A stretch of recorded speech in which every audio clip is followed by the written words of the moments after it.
Just 2 wins away from their first NBA Finals appearance in 25 years, the Knicks season is over, and their fans are calling for significant change this offseason. Thibs needs to be fired. A Karl Anthony Towns trade needs to happen. Josh Hart has to go. Mikal Bridges can go too, but shouldn't this season be viewed as a success? Like I said, you were 2 wins away from the NBA Finals. This was a good season. This was objectively a successful season for the Knicks, but given the way things fell for them in the playoffs, Boston getting hurt in a series that the Knicks were going to win anyway, not even having to play a Cleveland team that was unbelievable in the regular season that the Pacers just completely dispatched of, and then you have a chance to play a Pacers team that, yes, is very good, but if you told the Knicks and their fans at the beginning of the season or at the beginning of the playoffs that all they were going to have to do once they got to the conference finals was play the Pacers for a chance to go to the finals, they would have taken that 100 times out of 100, and they would have assumed they were going to be going to the finals given the investment in this roster. So you can't really help but feel like this was a disappointment given how things fell for them in the playoffs, even though the season as a whole feels like a success. 2 things can be true at once. But now the question is, what is next? What is the Knicks' plan going into the offseason? Well, first, let's talk about where they are at with their roster. They have no real significant free agents this offseason, like guys like DeLon Wright, Landry Shamet that played sparingly in the playoffs and in that Pacer series, but there's no key guy that's a free agent that they have to deal with this offseason. If they don't bring back anyone, they are right around $7 million under the second apron right now, but every expectation is that they are going to go over that number. They need some other rotation pieces, and unless they make some kind of huge salary dumping move, I would expect them to be a second apron team next year. In terms of moving forward for free agents, both Mikal Bridges and Mitchell Robinson need extensions. They are both 2026 free agents, and Bridges specifically is a guy that they've been planning on giving an extension to basically since they traded for him. That's one of the reasons why Jalen Brunson took a pay cut on his extension. Everybody else in terms of the core guys, Josh Hart, Karl Anthony Towns, OG Anunoby, Jalen Brunson, as I mentioned, are all signed for at least 2 more seasons. So in terms of free agency, in terms of being worried about guys leaving and having to add more expense to your roster, you've got Mikal Bridges and Mitchell Robinson next year, and that's pretty much it for the next couple of seasons. In terms of picks, they have their own 2026 first round pick. They don't have their pick this year or pretty much in any other season moving forward. They have their own 2030 pick because they owe so many picks and swaps to the Nets. And they have a 2026 Washington top 10 protected first round pick. So for the next however long, 6, 7, 8 years, they only have 1 tradable first round pick at the moment unless they do a couple more swaps. And that is that Washington first round pick. And they don't really have any real young players to speak of that like actually matter, guys that we actually think are really good at playing basketball or potentially could be really good at playing basketball outside of Miles McBride. And that's especially true when you consider that Thibs is the coach and certainly doesn't have a reputation for developing or even playing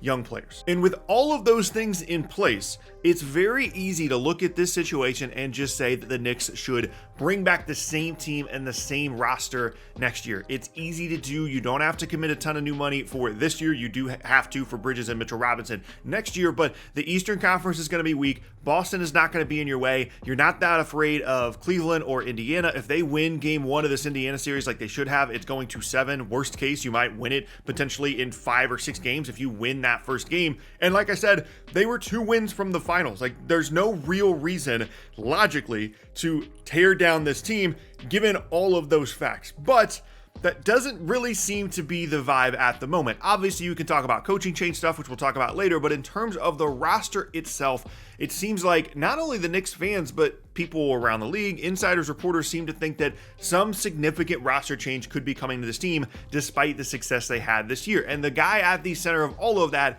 is going to be Karl Anthony Towns. It is just a frustrating experience at times watching this guy play, especially in the postseason. You watch him in that Pacers series. Obviously, he's not healthy. He's dealing with the knee thing. Everybody's dealing with some kind of injury issue at this point. And his just complete inability to guard in the pick and roll, to play at the pace the Pacers want to play at, and to really have any kind of defensive flexibility at all, combined with playing with Jalen Brunson and being able to just put those 2 guys in pick and rolls all game long, makes it a frustrating experience to watch Cat play, especially when a lot of times in the postseason, a lot of his really good regular season scoring numbers just aren't there. He doesn't shoot as well from 3. He tries to attack the rim, but it's just more of a slog. It's more of an issue than you want it to be for a guy that's making $60 million for the next couple of years on his deal. And really, in terms of a significant piece on the roster that the Knicks could change, that's the guy that a lot of people are pointing to. And the reason for that is a large part of the reason why Minnesota was so willing to dump him to the Knicks in the first place in exchange for just Julius Randle, Dante DiVincenzo,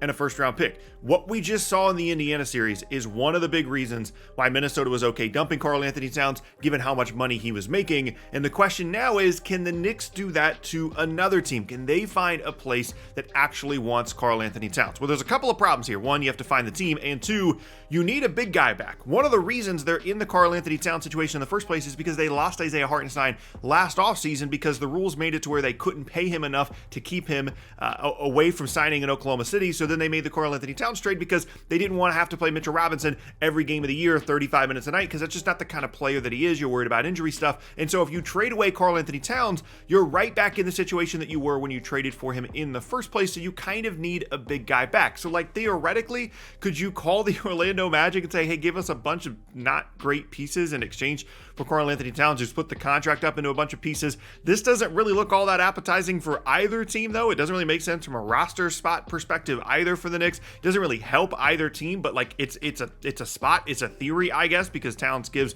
the Magic shooting. In that same kind of line of thinking, you could go to Chicago and say, give us a whole bunch of different pieces. Again, don't really know why either team would do that. Then you could get into some of these like star for star trades. You could go to Sacramento and say, hey, let's swap Sabonis for Karl Anthony Towns and call it a day. Maybe you think there's more upside with Towns in Sacramento. Maybe the Knicks feel good about the toughness and the rebounding that Sabonis provides, who's also not good defensively and can't protect the rim, but maybe you can figure some things out defensively with that. Those are the kind of trades we're looking at here with Karl Anthony Towns. And then you get to some things I think people are going to throw out there that just don't feel realistic to me at all. You talk about, Giannis in exchange for Karl Anthony Towns and whatever pick or picks the Knicks can actually trade in this situation. The Bucks don't want Karl Anthony Towns in exchange for Giannis. They're trading away Giannis of all players. Like, they're going to have plenty of options that are way better than getting Karl Anthony Towns in exchange. And then if you send him to another team, is the assets in exchange for Karl Anthony Towns going to be enough to get them Giannis? Because then it makes, a spot for at least Giannis' salary. Probably not, because the Knicks don't have any extra stuff to really put into the deal other than some of the picks that I have here on screen. It's just not a deal that makes sense. I would be floored. I would be shocked if the Knicks found a way to swap Karl Anthony Towns for Giannis. The only thing I could maybe sort of kind of see from a big time star trade perspective is Kevin Durant, a guy that I feel like I talk about in literally every single video at this point. But theoretically, you could go to the Suns and say, hey, you guys need a big guy. You need someone that can play alongside Devin Booker. These guys know each other. There's the Kentucky connection. Let's do Towns for Durant straight up. No picks, no other stuff. We are going to have to deal with the Kevin Durant extension. We're going to have to deal with finding another guy to play the 5 spot other than just Mitchell Robinson. But we want the upgrade that is Kevin Durant in exchange for Karl Anthony Towns. That gives us maybe a little bit more flexibility with the Mikal Bridges situation. Maybe they move Bridges for a big because they don't feel like they want to be paying OG and Durant and Bridges a bunch of money. And then the Suns are like, yeah, maybe Towns is expensive, but at least he's younger than Durant. He's on a deal for the next couple of seasons. And the Booker-Towns connection at least gives us something to look forward to over the next couple of seasons. That's the only thing that I can kind of see working here in exchange for Karl Anthony Towns, and it requires a lot of things. It requires Kevin Durant to want to go to the Knicks, to sign an extension with the Knicks. It requires the Knicks to figure out what they're going to do with their wing rotation, because now they've got Bridges and OG and Durant on potentially big deals. It requires them to figure out what they're going to do with the 5 spot once they trade away Karl Anthony Towns, but I can kind of see that as an option. But the Towns situation is not the only question mark for the Knicks this offseason. The Mikal Bridges situation is arguably more interesting because Jalen Brunson took a massive pay cut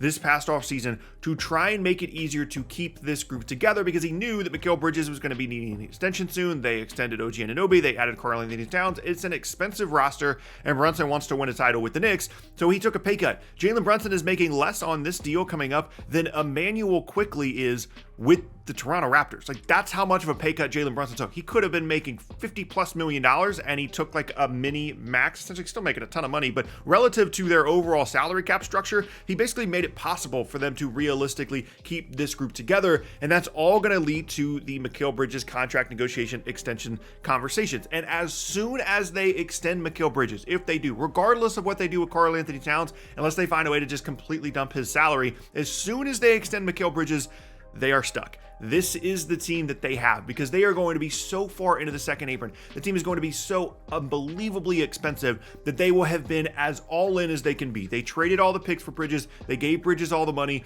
Then that is their team. Whether it be Towns is there, or they swap Towns out for someone else, they don't have any more flexibility left, and they're giving themselves like a 2-year window to try and win a title. That is what the Mikal Bridges extension means this offseason. That's why it's such a big deal. The trade is what it is. They gave away a bunch of stuff. The real question in terms of will they commit to Mikal Bridges is with his extension this offseason. And frankly, they put themselves in a situation where they kind of have to commit to him unless they figure out some kind of a Durant situation, then figure out trading Bridges away for a 5. They kind of have to have Mikal Bridges because Josh Hart was almost unplayable in this Pacers series, and Bridges and OG is a strength for them on the wing when they're playing well, and they need those guys out there alongside someone like Jalen Brunson that just really struggles defensively, especially if Cat is still there because he struggles defensively at the 5. If you take away Mikal Bridges, they don't have a lot of other options on the wing that they really trust in a playoff series if Josh Hart isn't going to be all that good against teams like Indiana. And if they can figure all that out, they still have to figure out if Tom Thibodeau is the right coach for this team moving forward. It seems silly